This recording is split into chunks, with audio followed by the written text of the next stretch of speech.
Hello, everyone, and welcome to Teens in Politics, the podcast where teens discuss their political views on issues that are happening in the world right now. My name is Allison, and I'm joined here with Danny, Alfin, Layla, and Amber. Today, we will be looking over what Biden has promised in his campaign and the steps he is willing to take to direct the country in the right direction. Okay, so we're going to be talking about the stuff Biden has promised for his first 100 days. So, let's start with COVID. What has he done? What are his measures? The stuff he's done. From what I know, he's promised 100 million vaccines in his first 100 days. I certainly think it's going to be a very hard task to do. 100 million vaccines is a lot for 100 days, especially since he's just started. But I feel like he could achieve it. I know we all really need it. There's a lot of people who are in need for the vaccines, especially seniors.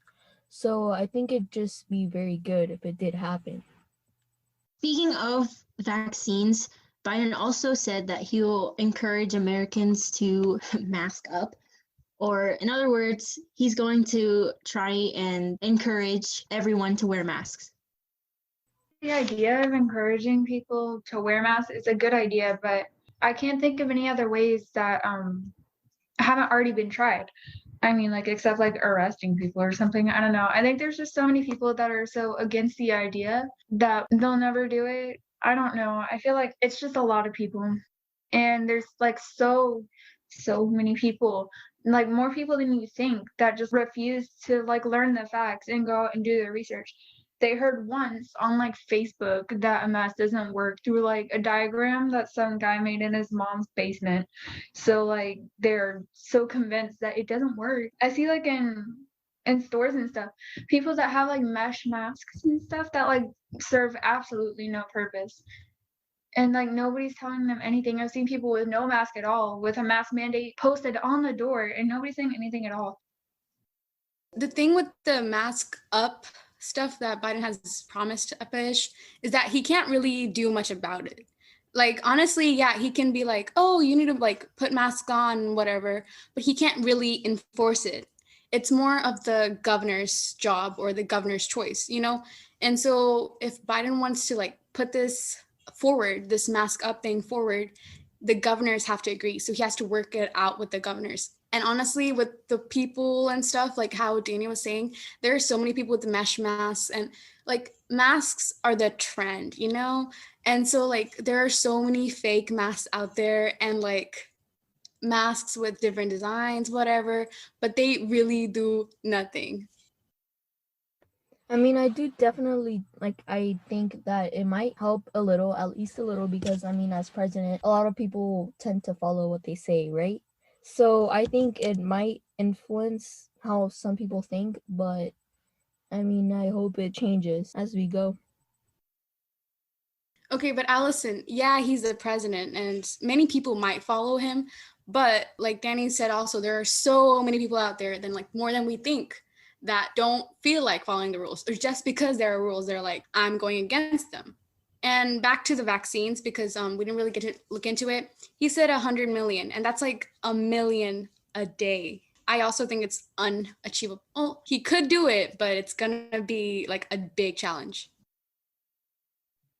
I think it's more achievable than enforcing the mask mandate, but because there's so many people, and 100 million, when you put it into perspective of how many people live in America, how many people live in each state, how many people are actually infected, it's not that large. So I think it's achievable.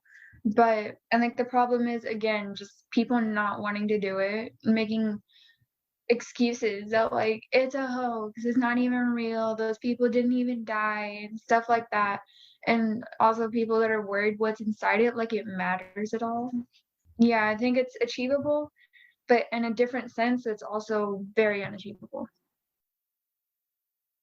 Something else that Biden is currently working on is immigration and the borders between Mexico and the United States. I know there's me personally, I relate with those problems a lot. Not that I've been there, but I'm Hispanic. I just fully feel all those people who are there and their families who are being separated. I know some people who have been wanting or they've struggled to get here because they want job opportunities or they want their family to have better lives. And just the thought of kids being separated from their parents is just very harsh. And I'm glad that Biden's able to work on that right now, and hopefully things get better for those children and families.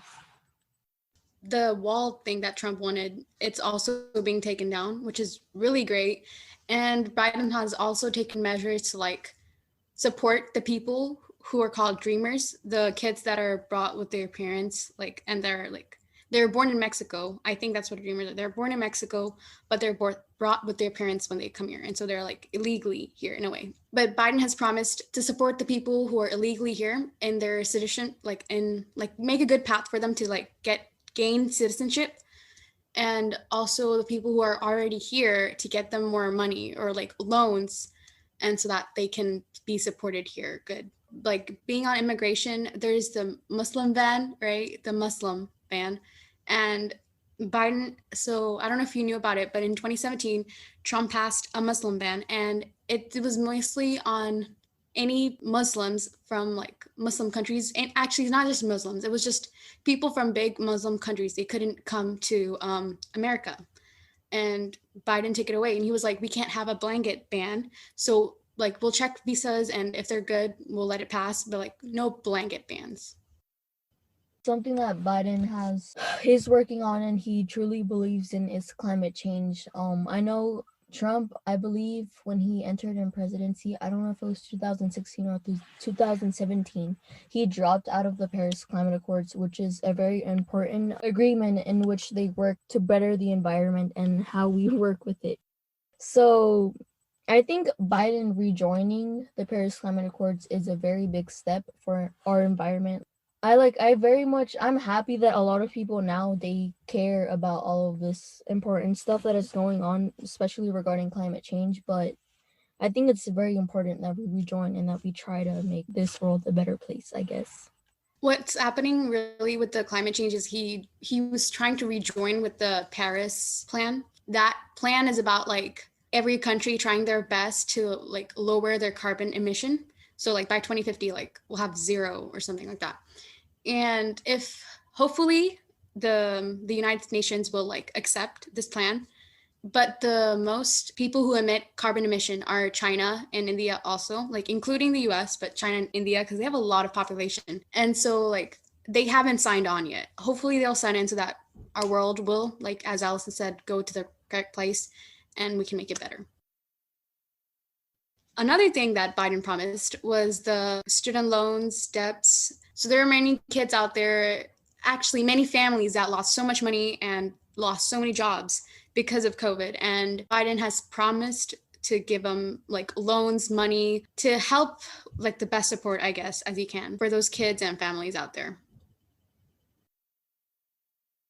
I believe he said he was gonna forgive, I think $10,000. I'm not sure if that's correct, but I believe he was going to forgive all those people who had student loans. I know it's like such a big problem now.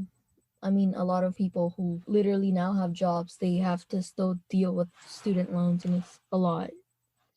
About the student loan plan, I personally think that it's, well, obviously, I think it's a very good thing to do because education it's so expensive because of how much training they need, depending on your job. And even to get a master's degree, like that could be a lot of money. Like first, like my mom personally, she couldn't pay off her student loan maybe until not even like 2018. So Not only is it expensive, but right now in this time, it's also for students that are currently in college and paying student loans and stuff. It's very unfair because they're only getting, half the education. And not to mention that most of them can't even work because a lot of them are either like quarantining or the amount the pandemic has put people out of work is outrageous. People who worked in maybe like family owned shops or just small shops, not like major corporations, most of those shops have shut down and causing lots and lots and lots and lots and lots of especially students to lose their jobs and not be able to pay those bills. On top of that, getting a lesser education than students before them.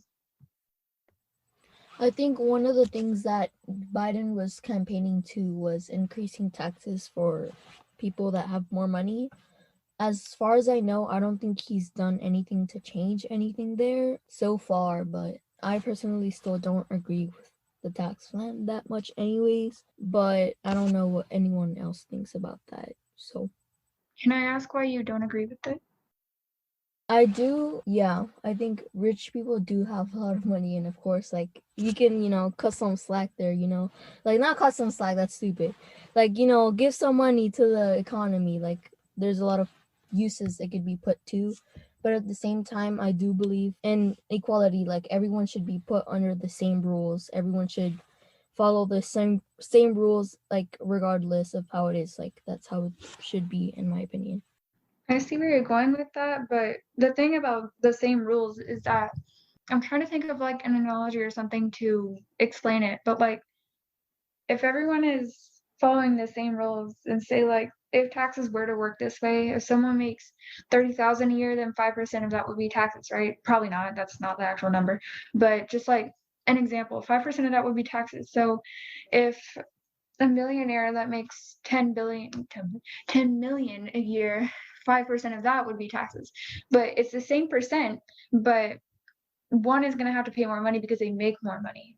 So if everyone had to pay the exact same amount, then their percent would be smaller, which wouldn't be fair. It wouldn't be the same rules. I'm not sure this is how it 100% works, but I thought 5% is 5% of what you win. So if you win $10 million, like, of course, you're not going to lower that down. Like, it's still going to be 5% of what you win, regardless of how much you win, of the quantity. Okay, so another topic that we can bring on is the race and inequality topic. Biden promised so he's gotten a lot of criticism for his record on issues relating to the Black community, but he is pushing for racial equality in the US, Build Back Better campaign, and he's boosting small business opportunities in America's minority communities and investing in home ownership and education programs. Hopefully he can do it. He's putting a lot of money into a lot of different places, and I don't know if it's going to work out. Speaking of human rights, Biden has he repealed the transgender military ban and is ordering that federal agencies review racial and gender equality in their programs.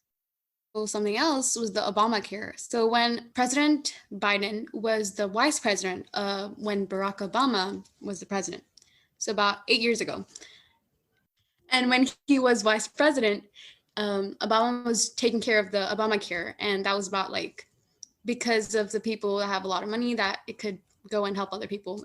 So yeah, I think it's a big step forward when it comes to equality. I mean, we've done a lot of episodes regarding that, and I think with the LGBT community, as we've done an episode before, I think it's a great step to achieve equality within the communities. I know a lot of these people in the communities need this, and I think personally that it's awesome. Thank you for listening to this episode of Teens in Politics. If you have any ideas for upcoming episodes, please put your suggestions in the comment section. Our social media and contact information will be provided in the description box below. Please tune in for the next one. Bye!